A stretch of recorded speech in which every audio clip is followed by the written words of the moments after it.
En lep pozdrav v 11. podcastu, vsem en vesel Božič, jih v čas recordinga 25.12. Vesel Božič tudi tebi, Kostja. Enako, vesel Božič, Matic, tebi in ostalim. Hvala. Pa smo že mislili, da nobenega podcasta več ne bomo delali. Pa smo nazaj v recordingu. In ja, nekako naj bi bil december čas veselja za marsikoga, pa na žalost, tale podcast ne bo jih najbolj vesel. Ja, ma ne za nas, za njih. Za njih, ja. KTM-ovce, ne. Tako, v današnjem podcastu bomo govorili o problemi od KTM-a, ki smo jih že zaznala midva na začetku sezone v Katarju in potem nadaljevanje naprej.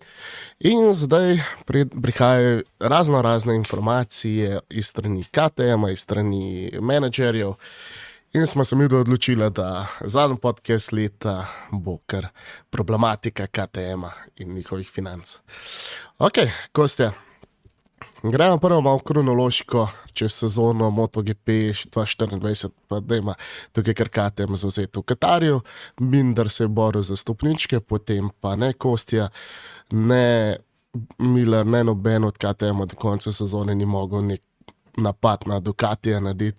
In smo se že vmes spraševali, kaj je narobe s KTM-om, kje so zašli, govorila smo, da bi mogli začeti Delta Box delati. Ni da ni, ampak dejansko noben od naju ni tako globoko sluti, da firma KTM razpada v samo štartu. Ja, noben niti oni, niti piloti so podpisali pogodbe, Acosta, Bastianini, Vinales. In se ni nič vedlo, ne? Če bi oni vedli, kaj se dogaja, ne vem, če bi šli tam. Tako da tudi je malo čudno, čeprav, privat firma ni, da se to lahko zve, oni pač so tajili do zadnjega, ne. Mogoče tudi zato, veš, Matic, rezultati v letošnji sezoni so bili, kar so bili. Mislim, ne da je to vplivalo, bolj kot to, da je to stanje vplivalo na razvoj motorja 24, ne. To mi pride zdaj na pamet, že ki si omenil, kako so šli kaj med sezono, ne. Ker če odvzameš Acosto, dobro, itak je Binder bil najboljši za neki točk, ne. Tako je. Ampak ni bilo kaj dosti za videti pri KTM-u, ne. Ne, res ne. In največji očitek, ki ga lahko dam, je bilo videno performansu Jacka Millerja. Koga smo se velikrat pogovarjali, ja, ne gre. Zdaj, ko vidimo, kakšna je dejansko situacija v samem podjetju KTM, GmbH, vidimo, da je on tisti, ki je najhujš tole doživljal, in če se je eno sezono prej v 23 dajal za posamične zmage, oziroma je bil kontender za vsako dirko, da lahko je na stopničkah, ga tudi v top 10-terici sploh videli nismo. In slutno nekako nama je dajala, da nekaj ni v redu, ne. Razvoj ni šel nikamor, govorimo v pravo smer, ne. Kar je čudno za KTM-a, glede na to, da so znali eksperimentirati, če v Avstriji so pokazali svoje eksperimente, pa kar neč so ni obdržali. Tako da, ja, zdaj pa november, vsega je bilo konc je bilo MotoGP sezone in so začeli novice kapljati, da je KTM zadolžen za skoraj 3 milijarde evrov. Mislim. Skoraj bolj zadolžen kot Slovenija. Ja. In potem se vprašaš, koga smo mi fani te klase MotoGP oziroma te serije MotoGP, kaj se dejansko dogaja? Zakaj je neko podjetje zadolženo 3 milijarde evrov, pa saj MotoGP spet ni neka vrsta Formula 1, ki vsako piko, ko je konstrukcijsko osvojiš, moraš plačati po 10 jurjev, zato da sploh lahko tekmuješ naslednjo sezono, pač v GP-ju tega ni, ne. Je vse že vnaprej podpisan, dolgoletne pogodbe, kakor je imel, lahko se spomnimo Suzuki, ki je imel do 2026 podpisano pogodbo iz Dorno, pa je pol rekel, da ne bo več tekmoval. Tukaj je vse v pogodbah. In dejansko KTM-ov finančni vidik je šel tako zelo slabo, da delavci niso dobivali plače, spodaj novembrske pa decembrskega, pa ne božičnega bonusa. Potem se vprašaš, kaj hudika ti se je zalomil potem pri Bastianiniju pa pri Vinjalesu, da sta podpisala poleti pogodbo s KTM-om, iz teh tvojem.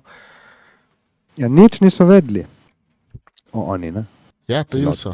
Kar je zanimivo, da Pernat, menedžer od Bastianinija, ni vedel, ker on je le star mačak tega foha. To ti pove, ne? To ti pove marsikaj, ampak vsi si videl, ne več ali manj vsi pišejo isto, ne? Ja, bolj ne, težko je dobiti neko objektivno informacijo. Ampak mi smo dobili informacije in to so izjave, smo rekli, od Pernata in od Verganija, oba pri koritu, in v bistvu slabe naložbe, ne? Na zadnje, kot sem ti rekel prej, so se pogovarjala letos poleti, konc poletja, je KTM kupil firmo Leoni, mislim, da je, vse ni važno, Leoni. Ta firma je bila 1,5 milijarde v minusu. In tako teh naložb je bilo več malih firm. Zdaj za ostale ne vem točno. In tega se je nabralo, ne. Tako da to je sranje, lahko kar rečemo, ne. Ja, da so si oni to dovolili. V bistvu, to je res čudno. Zdaj, Matic, ti si pa prej prebral, da še to povežemo na to, ta firma, ki ima skoraj 50% v lasti KTM, ne? Ja. Indijska firma Bajžan Auto ima v lasti KTM 49,9%, če smo bolj natančni. Tako da so dejanski solastniki KTM-a. In zdaj imajo šanso, ne? Imajo šanso kupiti podjetje, pa ga rešiti, ne? Ampak zdaj pa smo tukaj v Evropski uniji, kakor vemo. To je ena opcija. To je ena opcija izmed zelo najlažja to je za njih, ne? Ker to je res šansa. Za KTM, če bi gledal zdaj, glede na to, da se to odvija že 2-3 mesece, oziroma javno se odvija to 2-3 mesece, da se odvija že od začetka januarja 2024, bi že mogel zdavni, vsaj iz mojega vidika, že zdavni bi mogel Bajžan Auto kupiti prostali del KTM-a in začeti reševalni ciklus podjetja, ne da se je čakal dejansko danes 25.12. in še ker način. To so kaj za nalašč na kurli, ker to vemo, ne, to diši po, to je politično štos, vemo, kako gre v tem kapitalizmu. Ja, povej. Ja, oprosti. In dejansko dobili smo občutek, da že v novembru, ko smo se pogovarjali na Discordu, da dejansko tukaj je neko ozadje, nekdo hoče uničiti podjetje. Ne? Lahko tako dejansko rečemo, zato ker če v celom letu niso naredili korake naprej, da bi izboljšali svoje finančno stanje, in zdaj beremo take novice, kakor jih beremo, to pomeni, da nekdo je hotel uničiti to dolgoletno avstrijsko tradicijo KTM-a. Sigurno. Moramo pa vedeti, kljub temu, da je Ducati najmočnejši v MotoGP-ju, kar vemo, ampak še vse, če pa gledamo prodaje motorjev, tukaj se bomo tudi zataknila v orang, kajti te cifre zelo lažejo. Naj bi bil KTM najbolj prodajan motocikl v Evropi in tudi največji, ampak zdaj je jasna slika vam prišla. Vse te prodani motocikli niso prodani, ampak so garažirani oziroma v hangarju pospravljeni in se jih ni prodali. In zdaj je težava, ker se je to nakopičilo vsega in zdaj noče dati ne popustov, ne nič. In kaj je težava, da ima reči tukaj za nas konsumerje, ki bi hotel kupiti KTM-a, dejansko bi ga preplačali, koliko je dejansko vreden motor. Oni pa ne bi dali nobenega popusta na tak motor, ki že stoji 1 let, mogoče 2 leti. Sploh ne vemo, koliko cajta stojijo, sploh ne vemo, katero generacijo motorjev je noter. In to je težava gratela, zato ker to se ne odvija, da je samo ta 24 let, to se verjetno že odvija že neki cajta. In sploh ne vemo, kakšni motorji so noter pospravljeni. Ne? Ja, to je zdaj tako, ne. Zdaj, kar se tiče tega, kako se bo to spaslo, kot smo rekli, ena varianta je ta, da ta indijska firma prevzame vse, kar je ostalo, onih 50%. In za dober cash, ker to se govori pod milijardo, ne, se zdaj dobiš KTM-a Tam po tej okoli situaciji. Ne. nekih 800 milijonov. Ja, Nekaj, to je vse ja. še v oblaku, koliko je dejansko vredno vse skupaj. Ja, ampak če pogledaš, to jim je ena varianta. Zdaj, druga varianta, oni so neki, kot smo tudi prej govorili, oni so dali ven zadnjič eno izjavo, ne, da MotoGP pa Moto2 Moto3. pa Moto3, da bo ostalo. Ampak Vergani je rekel jasno, ne, on je podjetnik in ve točno, in je že bil v taki situaciji. On nima več besede pri odločanju.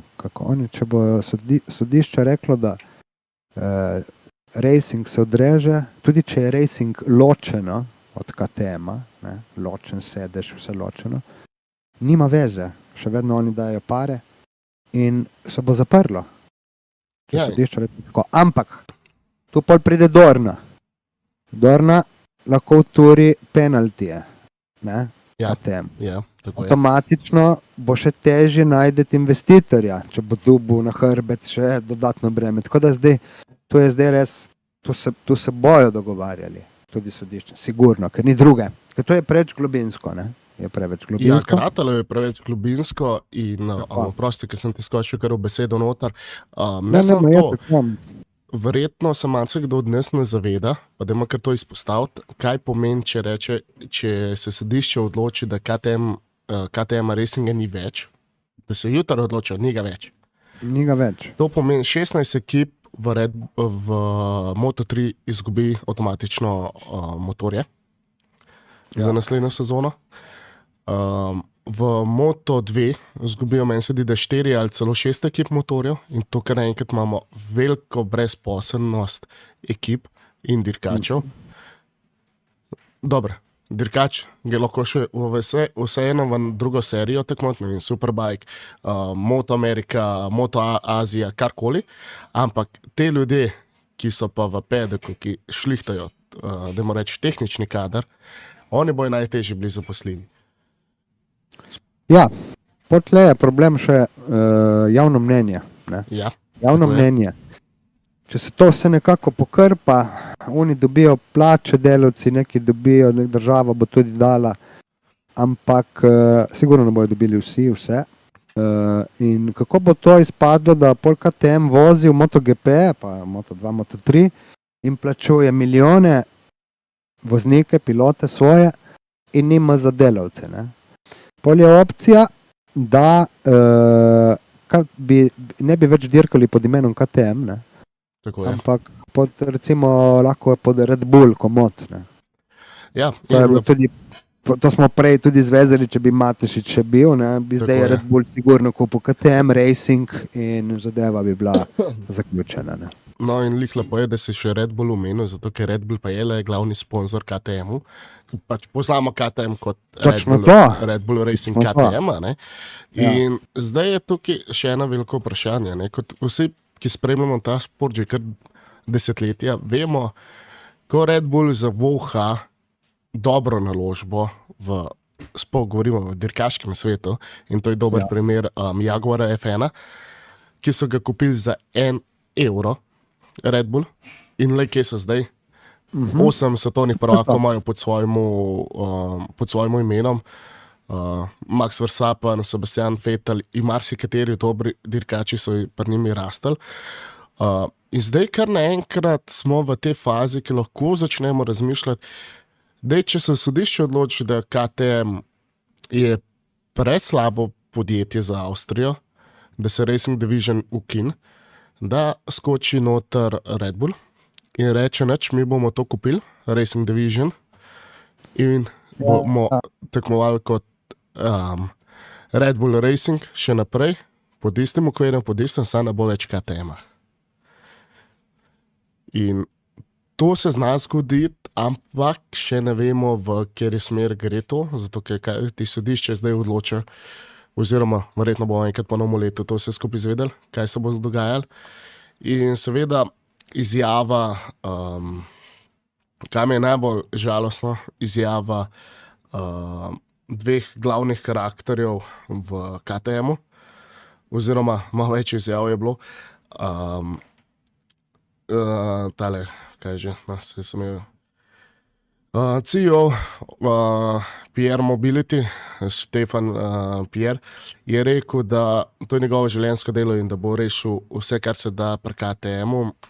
Potem imamo v samem KTM-u Borderju Reinhold Binder in Barbara Tabor, ki sta dala skupno izjavo za javnost ven, da to, da ne morejo delavcev plačati, je krivo napačen management in njihova odločitev, kako je treba podjetje voditi. In zdaj smo kar enkrat ne več v derkanju, ampak na globalni ravni, ki govorijo, kako slabo je šlo vse skupaj čez, da nimajo tudi evra, ne, da plačajo delavcem in da mora država zraven stopiti, da jih plača, vse da lahko normalno živijo. In to vemo. to. Zavozili so pač, ne, zadevo, kot se spodobi. Zdaj, ti pravim, to Red Bull, jaz ne verjamem, da Red Bull bo kupil KTM, ker oni so že večkrat rekli, tudi Matesič, da njih motori ne interesirajo, ne. Tako je. To je res. Tako da dvomim. Dobro, res, da zdaj je prilika dobra, ne. Zdaj je prilika za marsikoga kupiti, za dobre pare KTM, ne. Jaz mislim najprej na te Indice, ne vem zakaj, on ta feeling, da bojo oni, ne. Ampak vse ni važno v končni fazi. Samo pač naj nekdo to odkupi, naj rešijo in da se to ohrani in da ostane v MotoGP in Moto3, Moto2 in Rookies Cup. Ja, kot je bilo, ne. to se čist strinjam s tabo, kajti to bi bilo žalostno, ker enkrat ne govorimo samo o GP-ju, govorimo še o vseh ostalih Ja, dej. podskupinah, ki Ne more ustvarjajo biti. MotoGP. Ja. Ni In jaz sem, Suzuki, ni KTM, mislim kaj. Pol bomo res Ducati Cup počasi. ja, dejansko, če pogledamo tako, da se zgodi najslabši scenarij možen, najbolj črn, da se sodišče odloči po novem letu, da KTM-a več ni, da ta znamka več ne obstaja zaradi njihovih odločitev in da gremo mi v 2025 sezono. Prvo GP izgubimo 4 dirkače, to je Brad Binder, Pedro Costa, Bastianini, Vinales in seveda še 2 tesna voznika, Dani Pedrosa in Pol Espargaro. In kar naenkrat je nek velik udarc v GP-ju. To govorimo o 2 ekipi, ni več na gridu. Ja. In pa še večji udarec, Moto2, pa Moto3, pa Red Bull Rookies Cup. Ja, tam bi bilo šele. Kaj Moto3, brez KTM-ov. Ja, Kaj? jaz se ne predstavljam po nekem desetletju, odkar obstaja tale Moto3, si ne predstavljam, da bi bila tam samo še Honda, včasih je bil še Minardi, pa Peugeot noter, so imeli neke svoje, Mahindra. ja, ne Minardi, ja, Mahindra, ne Minardi, se upravičujem. Ja. Ne vem, zakaj sem pomislil avtomatično na Minardi. Minardi je bila na formula, ja. Ja. In kar naenkrat izgubimo mi ne sam enega proizvajalca, mi izgubimo dejansko, kaj ne rečemo, polovico GP-ja v smislu vseh dirkačev, vseh tehničnega vidika, kar naenkrat bilo to prazno. In ni trenutno nobenega proizvajalca, ki bi lahko rekel, ok, KTM-a ne bo, zdaj lahko mi prijemo igro. Ni ne zmožen, ne Ducati, ne Honda, ne Yamaha, ne noben. Ne. Ma bo, to se bo zdaj do konc januarja se bo ta zadeva rešila. Upajmo, da se bo, no.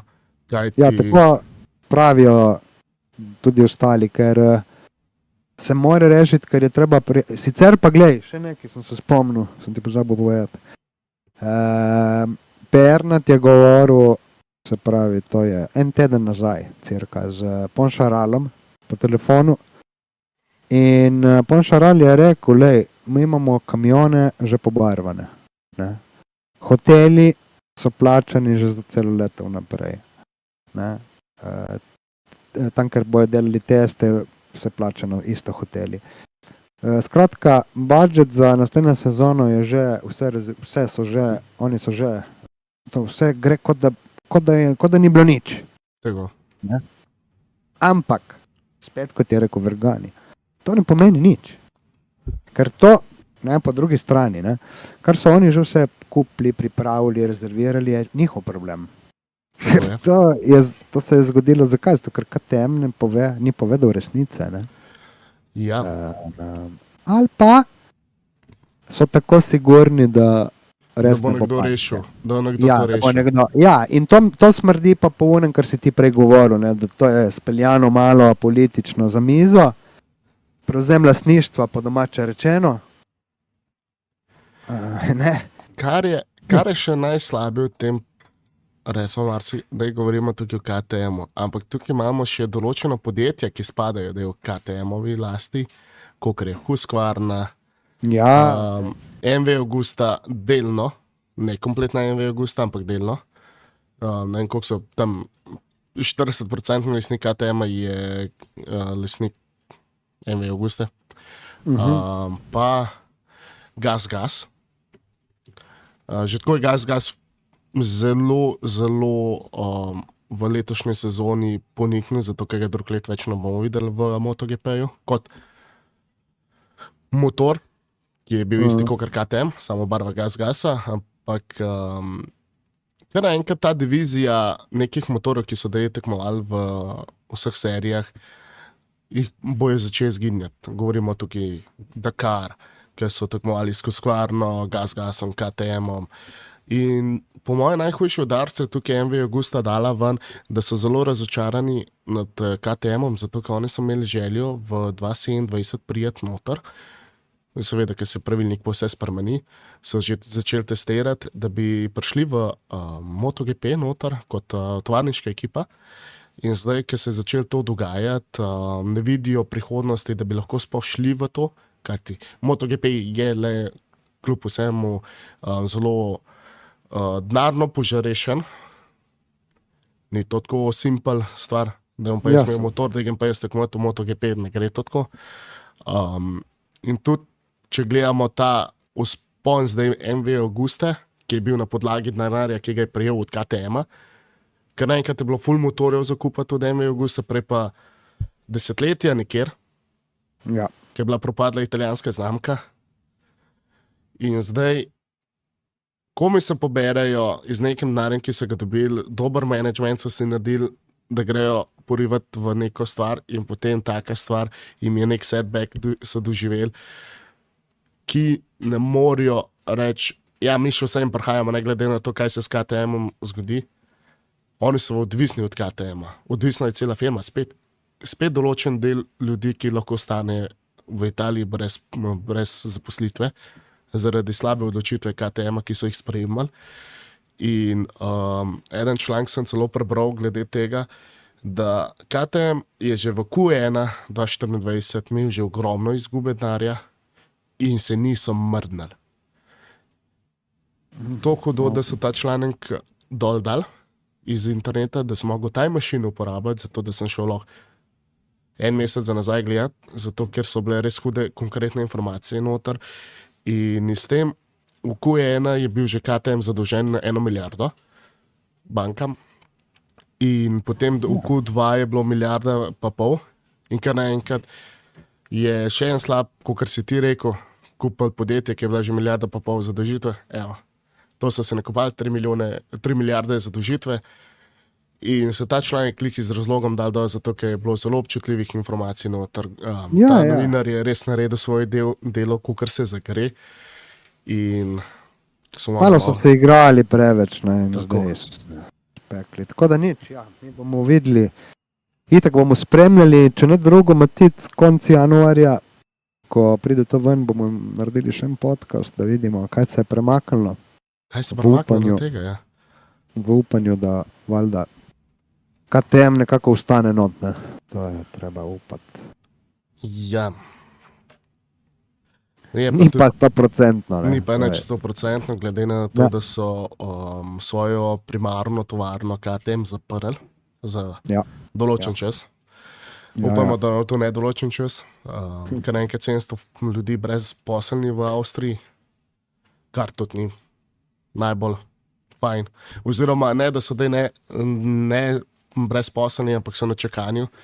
To si vemo, kaj pomeni, da verjetno bojo brezposelni. In kar naenkrat gledamo tako žalostno zgodbo iz strani MotoGP-ja, ker pa vemo, da Dorna je bila vedno radodarna ekipa, ki ni šlo, so nakazovali na letni bazi samo zato, da so bili noter po 2,5 milijona evrov, nekaj takega, take cifre so se vrtele, samo zato, da so lahko bili noter, dokaj se niso dvignili in potem tega denarja niso več prejemali. In potem, kaj če imaš še reči glede tega? Veš kaj? To. Ni drugega. Ni drugega. Mislim, da smo kar povedali. Slika zdaj, jaz mislim, da je vsem jasna. KTM nima več kaj skrivati. Vemo, se ve, kje je problem. Tako da tudi tisti, ki bo eventualno prevzel to ve, ne, kaj gre naproti. Samo pravim, ki bo zdaj kupil KTM, bo naredil biznis. Tako da jaz mislim, da bo v kratkem, ful v kratkem, kakšna novica. Ne. Pred koncem januarja, 100%. Upajmo, da bo res. Ne bi rečel v letu 2025, pa slišal, da MotoGP ne obstaja več iz strani KTM-a. Tako. Če pa bo, kaj prej, bomo pa naredili prej. Bomo pa prej naredili. Tako da follow-up, dobesedno follow-up, temu bo še prišel po novem letu, tako da tale podcast je bil kratek, ampak to, kar imamo informacije, imamo, kaj več ne moramo. Lahko se še špekuliramo. Lahko še mešamo, kva bo, pa upamo najbolj, ne. Ampak tisto je, ne. To so dejstva in kaj se bo zgodilo v prihajajočem letu 2025 s KTM-om, ne moramo tudi to ne reči, sam Bog ve, ker po mojem on, kaj to gleda, si misle... Ne rabi Bog tle, ne. Ja. Kaj?